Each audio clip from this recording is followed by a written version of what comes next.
50 degree की भयंकर गर्मी, सिर्फ 72 घंटे और 10 लाख जानवरों की कुर्बानी। अगर ये आपके शहर में होता तो सड़कों पर खून की नदियां बह जाती और बदबू से शहर खाली करना पड़ता। लेकिन मक्का के इस रेगिस्तान में सड़क पर खून की एक बूंद या एक मक्खी तक नजर नहीं आती। ये कोई चमत्कार नहीं, बल्कि जमीन के नीचे चलने वाला एक ऐसा सीक्रेट सिस्टम है जिसे आज तक अमेज़न या एप्पल जैसी बड़ी बड़ी कंपनियां भी डीकोड नहीं कर पाई हैं। आज जो आप सुनेंगे शायद ही किसी ने आपको बताया हो। दुनिया का सबसे बड़ा मैनेजमेंट सिस्टम किसी बड़ी टेक कंपनी अमेज़न या एप्पल के पास नहीं है। ये एक ऐसे रेगिस्तान के बीचों बीच चलता है जहां हर साल एक ऐसा चमत्कार होता है जिसे दुनिया की कोई भी मॉडर्न सप्लाई चेन आज तक डीकोड नहीं कर पाई है। हम बात कर रहे हैं हज की। एक ऐसा समय जब पूरी दुनिया से 30 लाख लोग मक्का पहुंचते हैं और इन 30 लाख लोगों के साथ जुड़ा है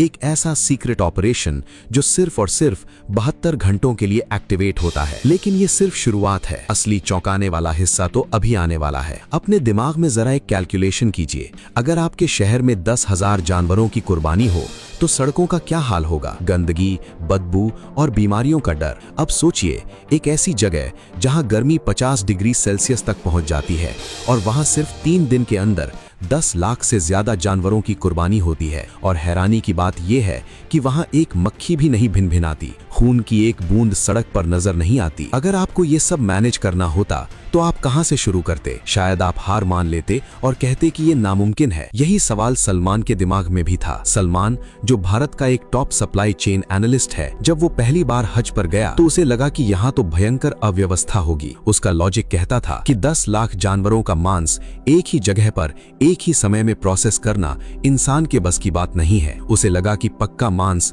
सड़कों पर सड़ जाएगा। अपनी इसी जिज्ञासा को शांत करने के लिए उसने अपनी जान पहचान और कुछ स्पेशल परमिट्स का इस्तेमाल करके उस इलाके में एंट्री ली जहां आम हाजियों का जाना सख्त मना है। और जो उसने वहां देखा उसने उसके होश उड़ा दिए। पर हमेशा से ऐसा नहीं था। एक वक्त था जब हज के दौरान मिना की घाटी किसी बुरे सपने से कम नहीं होती थी।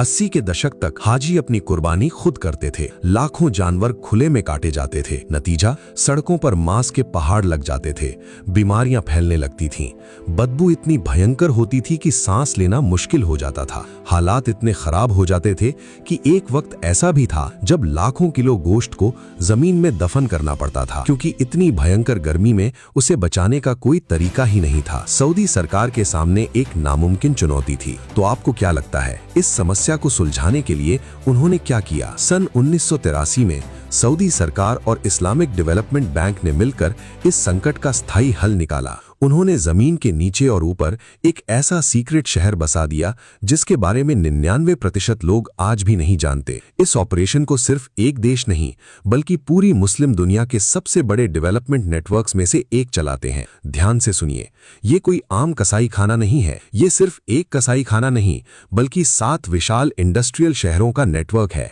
करीब 10 लाख स्क्वायर मीटर में फैला एक ऐसा सिस्टम जहां 10 अलग अलग स्लॉटर साइट्स बनाई गई हैं। साल के 362 दिन ये शहर लगभग सोया रहता है और फिर सिर्फ 3 दिनों के लिए ये पूरी ताकत से जाग उठता है। सलमान जब उस कॉम्प्लेक्स के अंदर घुसा तो उसे लगा जैसे वो किसी हॉलीवुड की साइंस फिक्शन फिल्म के सेट पर आ गया हो। बाहर चिलचिलाती धूप थी, लेकिन अंदर का तापमान एकदम जमा देने वाला था। वहां मौजूद हर कर्मचारी के कपड़ों से लेकर जूतों तक को डिसइंफेक्टिंग चेंबर्स से गुजारा जाता था। सलमान ने देखा कि हर सेक्शन अलग अलग लेयर्स में बटा हुआ था। कहीं मेडिकल इंस्पेक्शन चल रहा था, कहीं डिजिटल टैगिंग और कहीं विशाल कन्वेयर बेल्ट्स बिना रुके हजारों जानवरों को आगे बढ़ा रही थीं। वहां इस्तेमाल होने वाली कई मशीनें सिर्फ हज के लिए बनाई गई स्पेशल कस्टम इंडस्ट्रियल टेक्नोलॉजी थीं। सलमान को ऐसा लग रहा था जैसे वो किसी स्लॉटर हाउस में नहीं, बल्कि दुनिया की सबसे एडवांस्ड ऑटोमेटेड फैक्ट्री के अंदर खड़ा हो। इस ऑपरेशन को अंजाम देने के लिए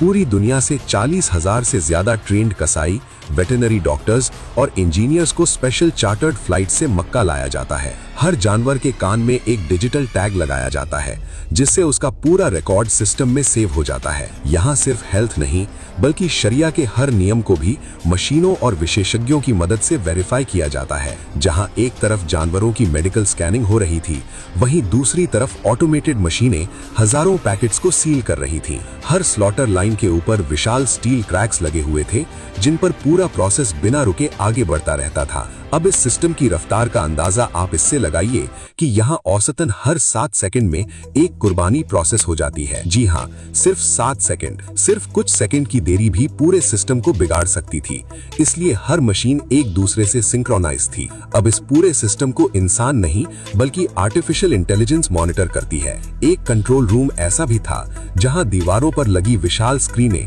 पूरे ऑपरेशन को लाइव मॉनिटर कर रही थीं। हर जानवर, हर पैकेट और हर ट्रक स्मार्ट डिजिटल ट्रैकिंग के दायरे में होता है। लेकिन रुकिए, कहानी में सबसे बड़ा ट्विस्ट तो अभी बाकी है। जब जानवर कटता है तो उसका खून कहाँ जाता है, उसकी खाल का क्या होता है? 10 लाख जानवरों का मतलब है करीब 1.5 से 2 करोड़ किलो तक मांस। इस विशाल मात्रा को 72 घंटे में प्रोसेस करना और खराब होने से बचाना एक इंजीनियरिंग मिरेकल है। कुर्बानी के दौरान निकलने वाला खून खुले में या नालियों में नहीं बहता। जमीन के नीचे पाइप्स, ड्रेनेज चैनल्स और कूलिंग टनल्स का ऐसा जाल बिछा था मानो रेगिस्तान के नीचे एक दूसरी इंडस्ट्रियल दुनिया चल रही हो। कुर्बानी के बाद सफाई के लिए हाई प्रेशर सैनिटाइजिंग मशीनें तुरंत एक्टिव हो जाती थीं, ताकि कुछ ही मिनटों में पूरा एरिया दोबारा चमकने लगे। जानवरों की खालें लेदर इंडस्ट्री में भेज दी जाती हैं और एक अलग अंडरग्राउंड वेस्ट प्रोसेसिंग यूनिट हर मिनट टनों बायोलॉजिकल वेस्ट को रिसाइकिल कर रही थी, जिससे बायो फर्टिलाइजर बना दिया जाता है। पूरा सिस्टम इस तरह डिजाइन किया गया था कि जानवर के आने से लेकर मीट पैकेट बनने तक इंसानी हाथों का इस्तेमाल कम से कम हो। सलमान को सबसे ज्यादा हैरानी इस बात की हुई कि इतने बड़े ऑपरेशन के बावजूद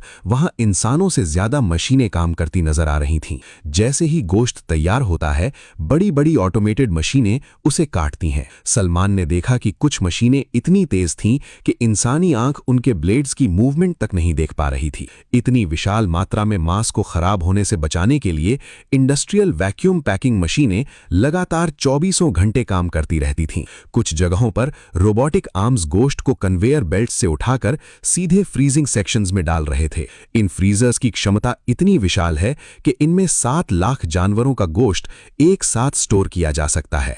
हजारों टन बर्फ और कूलिंग गैस पाइपलाइंस इस पूरे सिस्टम को लगातार ठंडा रखती थीं। एक सेक्शन ऐसा भी था जहां सिर्फ तापमान मॉनिटर करने वाली मशीनें लगी थीं, क्योंकि तापमान में हल्की सी गलती भी करोड़ों किलो गोश्त को खराब कर सकती थी। हर फ्रीजिंग चेंबर के बाहर डिजिटल स्क्रीनें लगी थीं, जिन पर अंदर का टेम्परेचर और स्टोरेज डेटा हर सेकंड अपडेट हो रहा था। 20 जायंट फ्रीजर्स के अंदर सिर्फ 15 से 20 मिनट में वो गोश्त -40 डिग्री पर जमकर पत्थर हो जाता है, ताकि उसमें कोई बैक्टीरिया पनप ना सके। एक पर्ची कटवाने से लेकर पैकेट बनने तक पूरा सिस्टम किसी स्विस घड़ी की तरह चलता है। आज के समय में हाजी को खून और गंदगी के बीच जाने की जरूरत ही नहीं है। वो डिजिटल कूपन खरीदता है, अपने तंबू में आराम से बैठा होता है और उसके नाम की कुर्बानी इस हाईटेक फैसिलिटी में हो जाती है। हाजी को पता भी नहीं चलता और कुछ मिनट बाद उसके मोबाइल पर एक मैसेज आता है, आपकी कुर्बानी मुकम्मल हो चुकी है। लेकिन अभी भी एक आखिरी सवाल बाकी है। क्या आपको याद है मैंने शुरू में कहा था कि असली चौंकाने वाला सच कुछ और है? लोग सोचते हैं कि ये सारा गोश्त सऊदी अरब के लोग खा जाते हैं या फिर इसे गड्ढों में दफना दिया जाता है, पर असलियत आपकी आंखों में आंसू ला देगी। जब वो लाखों किलो गोश्त फ्रीज होकर पैक हो जाता है तो उसे स्पेशल रेफ्रिजरेटेड ट्रकों में लाद कर जेद्दाह के पोर्ट पर ले जाया जाता है। वहां इंतजार कर रहे होते हैं विशाल काय समुद्री जहाज। मक्का में की गई कुर्बानी महीनों बाद फिलिस्तीन के किसी रेफ्यूजी कैंप में बैठे बच्चे की भूख मिटाती है। ये गोश्त सीरिया, सूडान, सोमालिया और यहां तक कि बांग्लादेश और अफ्रीकी देशों के गरीब गांवों तक भेजा जाता है। दुनिया भर के 27 से भी ज्यादा देशों में इसे डिस्ट्रीब्यूट किया जाता है। जो इंसान हज पर आया है उसे शायद कभी पता भी नहीं चलता कि उसके द्वारा दिए गए पैसे से हुई कुर्बानी 7 समंदर पार किसी ऐसे परिवार को जिंदा रखे हुए है जिसने महीनों से पेट भर खाना नहीं खाया। ये सिर्फ एक लॉजिस्टिक्स टैक्स या मैनेजमेंट सिस्टम नहीं है, ये इंसानियत और टेक्नोलॉजी का दुनिया में सबसे बड़ा और सबसे खामोश संगम है। एक ऐसी जगह जहां सदियों पुरानी एक धार्मिक परंपरा को मॉडर्न साइंस ने दुनिया की सबसे बड़ी ग्लोबल चैरिटी में बदल दिया है।